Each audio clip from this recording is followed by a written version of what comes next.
Do languages have personalities? I think they do, but not in the vague, mystical way sometimes people mean online. By the term vague, I mean explanations relying on impressions alone, without connecting them to linguistic structure, cultural norms, or interactional habits that can be observed and compared. Okay, so when you hear language, you don't hear just grammar and vocabulary. You hear habits of interaction. You hear how people show warmth, respect, distance, emotion, and even disagreement. And after studying and actively using more than 30 languages, I have felt this shift inside me again and again. A shift in how I interact, how directly I speak, how much emotion I show, and how I position myself socially. Now, let's take a close look at what I really mean by language personality. I believe all languages and their corresponding cultures can metaphorically, not literally, be said to have a personality. But that perception isn't random. It's made up of two kinds of factors. First, factors that move toward objectivity, traits that many people independently agree on. Second, factors that move toward subjectivity, traits that depend more on individual experience. The more multilingual you become, the more clearly this distinction emerges. Some perceptions are shared by many speakers. Others are deeply personal. For example, if you ask a dozen multilinguals who speak German from Germany in general, and Brazilian Portuguese, specifying Brazil over Portugal because of significant differences in culture, to describe the personality of these languages and cultures, you will usually see agreement on several traits. Those agreed upon traits represent what I'd call objective-oriented traits, patterns rooted in linguistic structure and cultural interaction styles. But there will also be traits where agreement is much weaker. Those are subjective-oriented traits, shaped by individual history, emotional associations, and personal encounters with the speakers of those languages.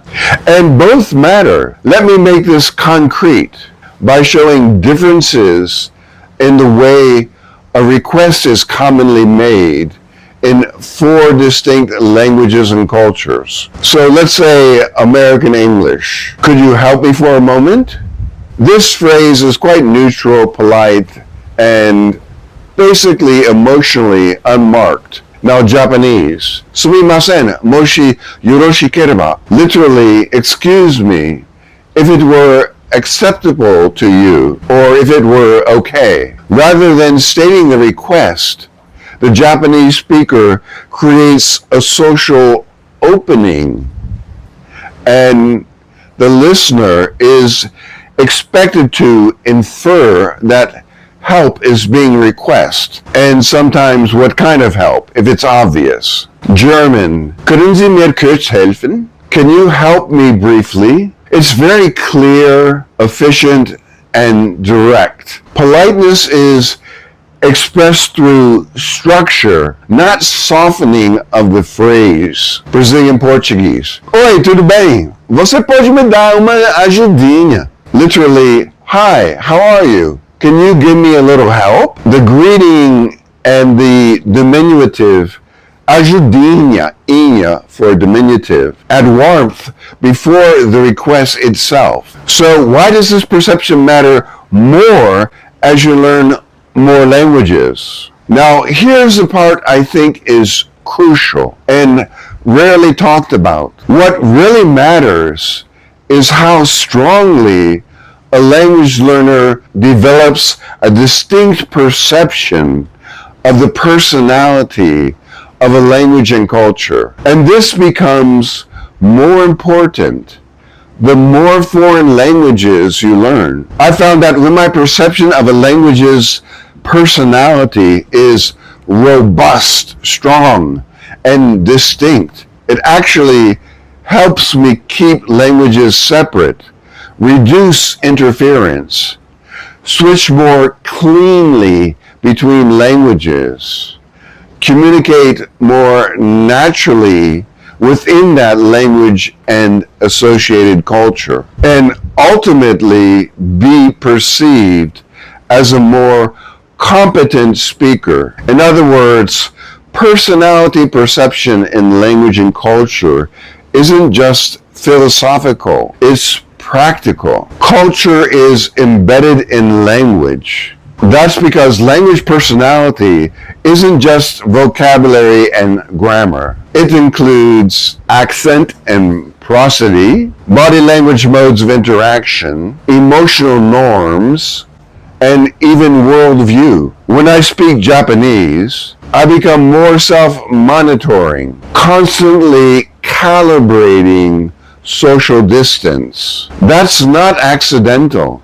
It's built into the language culture system when we're deciding how to phrase what we are saying in a very hierarchical society. When I speak German, I become more precise and structurally direct. To outsiders, this can feel stiff, but within the culture, it signals clarity and respect. In Brazilian Portuguese, expressiveness itself becomes social glue. Warmth is not optional, it's expected.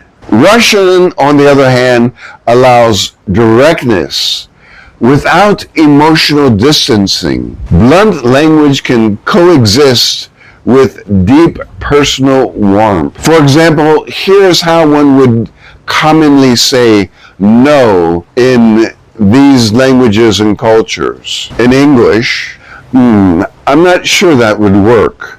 So it's a statement of uncertainty rather than refusal. The no is softened through tentativeness in Japanese. ちょっと難しいですね. It's a little difficult, isn't it? The refusal is indirect. There is no explicit no. The listener is expected to infer the refusal from the context. In German, nein, das geht nicht. No, that doesn't go. That won't work. The refusal is explicit and unambiguous. Politeness comes from clarity, not mitigation or lowering the directness of the statement. In Russian, нет, это невозможно. No, that is impossible. It's very direct and categorical, but culturally neutral. In Russian, directness does not imply hostility. Now, let's take a look at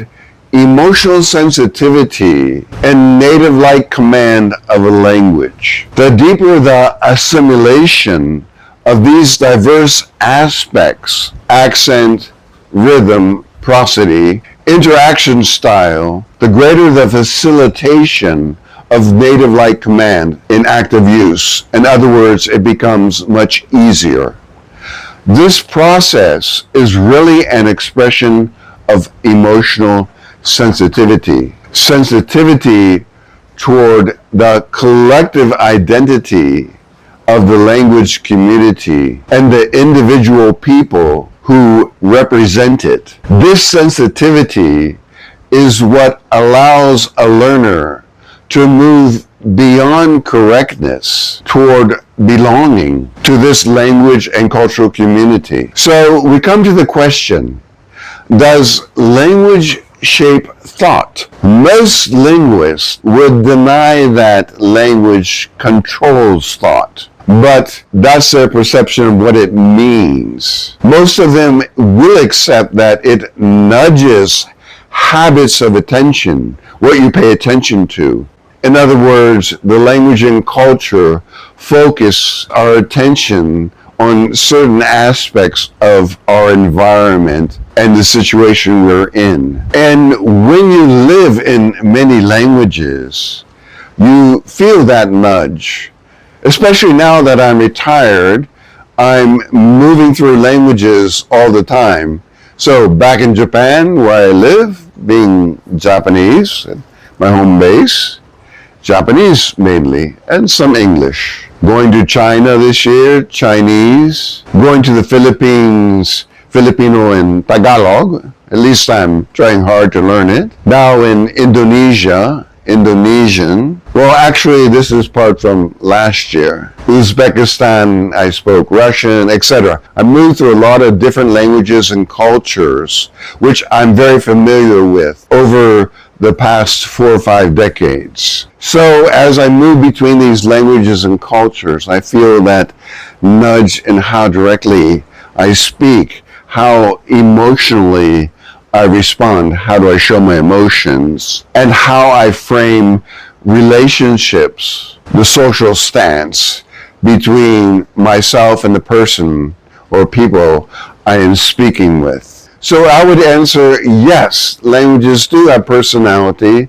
If by personality we mean shared cultural patterns of communication. Yes, if we acknowledge both objective and subjective components of personality perception. And yes, for developing a perception of personality that is clear and distinct for each language helps us speak better, think clearer, and avoid interference among languages. As a polyglot, I don't feel like a different person in each language, but I do feel that different aspects of my personality are invited forward to be expressed. And that to me is one of the deepest joys of learning languages. We can experience the world, other people, other world views in a fascinating way. That is not possible when you don't speak the language and understand the culture deeply. So let me ask you, which language feels most you, fits you the best when you speak it? By the way, if you haven't subscribed, please do so now and get notifications so you don't miss out on language and culture focused videos from someone with more than 5 decades of experience. Thank you for listening and see you in the next video. Happy language learning. If you're passionate about languages and cultures, head over to polyglotdreams.com, where you'll find my memoir, A Life in 30 Languages. It's available in multiple languages, including dual language editions and versions with audio narration, perfect for learners who want to combine reading and listening for deeper study. In this memoir, I share my adventures in 99 countries to the date I wrote the book, along with insights on how to learn languages best, drawn from my own experiences and research as a professor of cross-cultural management. Whether you're a polyglot, a language learner, or simply curious about the world, it's a resource to inspire and inform. So don't forget to visit Polyglot Dreams, the link is in the description, to explore the memoir and expand your language horizon.